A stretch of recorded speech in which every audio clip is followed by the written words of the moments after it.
একটা কথা কি জানেন তো, যাদের স্বভাব ঝগড়া করা, যাদের স্বভাব অশান্তি ক্রিয়েট করা, যাদের স্বভাব কিছু না কিছু একটা ক্লু বের করে তাকে নিয়ে তালগোল পাকানো, তাদের আপনি না হাজার চেষ্টা করলেও বন্ধ করতে পারবেন না। কারণ তাদের এটা স্বভাব।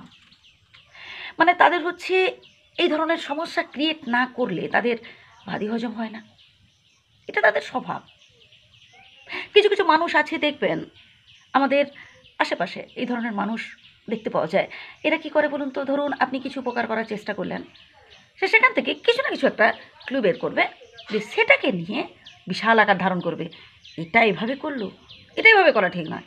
আবার দেখবেন আপনি হয়তো তাদের কিছু দিলেন, তো সেটা হয়তো আপনি মন থেকে দিয়েছেন, হয়তো ছোটোখাটো কিছু একটা দিয়েছেন, তো সেখান থেকেও একটা কিছু না কিছু ক্লু বের করবে, যে ওইটাকে নিয়ে বিশাল আকার, এই সামান্য জিনিস আমাকে দিল। মানে ওদের আপনি কিছুতেই সন্তুষ্ট করতে পারবেন না, ওদের আপনি কিছুতেই খুশি করতে পারবেন না।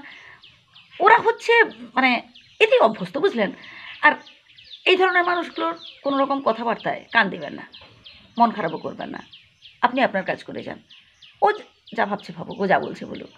এরা বলতে বলতে বলতে বলতে একটা সময় দেখবেন চুপ করে যাবে। যখন আপনি ওদের কথায় গুরুত্ব দেবেন না, তখন দেখবেন ওরা চুপ করে গেছে, অটোমেটিক চুপ করে গেছে। আপনি যত বেশি গুরুত্ব দেবেন, ততই ওরা আরও বেশি করে বলতে থাকবে। একদম টোটালি পাত্তা দেবেন না, একদম গুরুত্ব দেবেন না, দেখবেন আপনি ঠিক এগিয়ে যেতে পারবেন। কী করবেন, আশেপাশে দেখুন বিভিন্ন ধরনের মানুষকে নিয়ে আমাদের বাস করতে হয়। বিভিন্ন ধরনের বিভিন্ন ক্যাটাগরির মানুষ থাকে, বিভিন্ন ক্যাটাগরির মানুষ থাকে।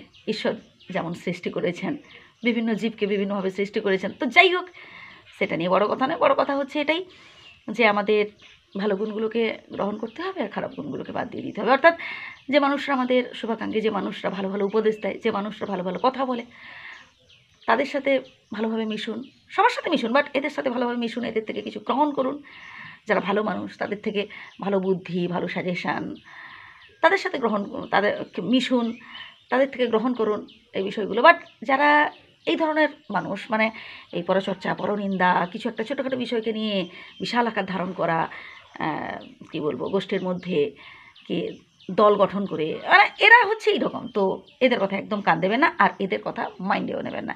তাহলে কিন্তু আপনি কখনোই সামনের দিকে এগিয়ে যেতে পারবেন না। যদি এদের কথা মাইন্ড করেন বা এদের কথা যদি মনে করেন, এদের কথা ভাববেন, ওই একটা কথা আছে না, পাগলে কিনা বলে ছাগলে কিনা খায়, ব্যাস ওইটাই। এখান থেকে শুনবেন, এখান থেকে বার করে দেবেন। যদি মানে শুনতে অসহ্য লাগে, কানে তুলো দিয়ে রাখবেন। অর্থাৎ তুলো তো কি মানে এভাবে দিয়ে রাখা যায় না, কেন শুনবেন না, অ্যাভয়েড করে যাবেন। শুনলেও হেসে উড়িয়ে দেবেন। কানে যদিও মানে ঢুকে যায়, কারণ শব্দ তো আপনি জোর করে আটকে রাখতে পারেন না, কতক্ষণ আপনি কান বন্ধ করে থাকবেন। ভাববেন ও পাগলের প্রলাপ, ব্যাস এটাই। কেমন লাগলো ভিডিওটি অবশ্যই কমেন্ট করে জানাবেন।